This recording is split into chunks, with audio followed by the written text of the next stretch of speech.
மக்களே வணக்கம். எல்லாரும் எப்படி இருக்கிறீங்க? இந்த பதிவில் என்ன பார்க்க போகிறோம் அப்படின்னு பார்த்தீங்கன்னா, அதாவது கள்ளர் கம்பெனி சேர்ந்த முதல் மனம் ஆண்மகனை தான் பார்க்க போகிறோம். இவர் வந்து எங்கே இருக்கார் அப்படின்னு பார்த்தீங்க அப்படின்னா, நம்ம உடையன்பாளையம் அரியலூர் மாவட்டத்தில் தான் இருக்கிறாரு.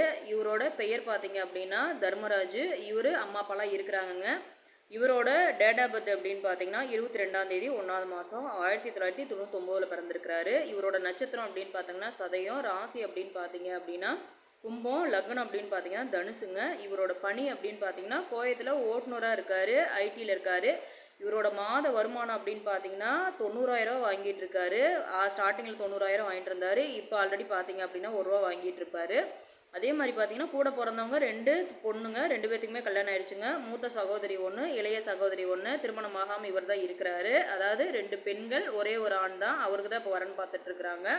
அதே மாதிரி சொத்துக்கள் அப்படின்னு பார்த்தீங்கன்னா ஒரு 2 ஏக்கரா காடு இருக்குதுங்க. சொந்த மாடி வீடு இருக்குது. ஃபேமிலி நல்ல ஃபேமிலி தான். இவருக்கு வந்து எந்த ஒரு கெட்ட பழக்கமும் இல்லை. அதாவது கல்லர் வகையாக இருந்தாலும் சரி, அதில் உட்பிரிவாக இருந்தாலும் சரி, இல்லைனா மெயினாக வந்து ஜாதி தடையிலேன்னு அவர் சொல்லியிருக்கிறாரு. ஃபேமிலி பார்த்தீங்க அப்படின்னா அருமையான ஃபேமிலி. அதாவது நம்ம சேனலை ஃபாலோ பண்ணுற பெண் வீட்டார் யாராவது கல்லர் வகையில் தேடிட்டு இருந்தீங்க, இந்த ராசி நட்சத்திரத்தில் தேடிட்டு இருந்தீங்க அப்படின்னா தாராளமாக நம்ம சேனலில் ஒரு நம்பரை கான்டாக்ட் பண்ணி மேலும் வரவங்களை தெரிஞ்சுக்கலாம். இவருக்கு வந்து ராகுகேது செவ்வாய் எதுவும் இல்லைங்க. இவருக்கு வந்து சுத்த ஜாதகம் தான். இவர் வந்து பார்த்தீங்கன்னா எப்பேற்பட்ட மணப்பெண்ணை எதிர்பார்க்காங்க அப்படின்னா குடும்ப பாங்கான பொண்ணாக இருந்தால் போதும். எந்த ஒரு வசதி வாய்ப்புமே எதிர்பார்க்கல. இவங்க வந்து ஓகே அப்படின்ட்டா இப்போ இவர் வந்து வெளிநாட்டிலேருந்து வந்திருக்காரு. இவர் வந்து ஓகே அப்படின்னு, அதாவது நம்ம சேனலில் ஃபாலோ பண்ணுறவங்க இந்த வரனாக இருந்தால் ஓகே அப்படின்னீங்கன்னா, அதாவது இந்த டேட் ஆஃப் பர்த்தில் எங்கள் பொண்ணுக்கும் அவங்களுக்கும் ஒரு 5 வயசு டிஃப்ரெண்ட் இருக்கும், ஒரு 5 வயசோ ஒரு 3 வயசோ டிஃப்ரெண்ட் இருக்குது.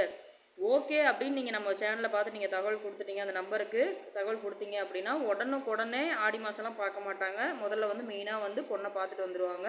பொண்ணை பார்த்துட்டு வந்துட்டு 18 முடிஞ்சதுக்கப்புறம் உறுதி பண்ணுற மாதிரி தான். ஏன்னா 18 முடிஞ்சிச்சுனாவே ஒன்றும் பிரச்சனை இல்லை. அதுக்கு முன்னாடி தான் போர்க்கள காலம்பாங்க. 18 முடிஞ்சதுக்கப்புறம் எல்லாரும் ஆற்றுக்கு போய் குளிச்சுட்டுலாம் நீட்டாக வந்துடுவீங்க, ஒன்றும் பிரச்சனை இல்லை. அதுக்கப்புறம் 18 முடிஞ்சு எந்த ஒரு சாங்கியமும் கிடையாது. அதனால் 18 முடிஞ்சு நம்ம வந்து நேரில் பார்த்துட்டு எல்லாம் பார்த்தீங்கன்னா பிடிச்சி போச்சு அப்படின்னா ஓகேன்னு ரெடி பண்ணி ஆவணியில் வரக்கூடிய முகூர்த்தத்துலேயே ரெடி பண்ணிடுவாங்க.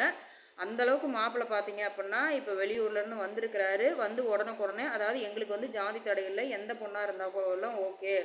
ஒரு டிகிரி இல்லைனா ஒரு 10வது ஒரு +2 இந்த மாதிரி படிச்சிருந்தாவே போதும். நாங்கள் வேறெல்லாம் எதுவுமே எதிர்பார்க்கல. அதாவது எந்த ஒரு சீர்வரிசையும் தேவையில்லை, எல்லாமே எங்ககிட்ட இருக்கிற சொத்துக்களே போதும். நாங்கள் வந்து எல்லாம் அந்த பொண்ணு வீட்டுக்கு போட்டு நாங்கள் வந்து கல்யாணம் பண்ணிட்டு போகிறோம், எங்களுக்கு வந்து பொண்ணு கொடுத்தா போதுங்கிற மாதிரி எதிர்பார்க்குறாங்க.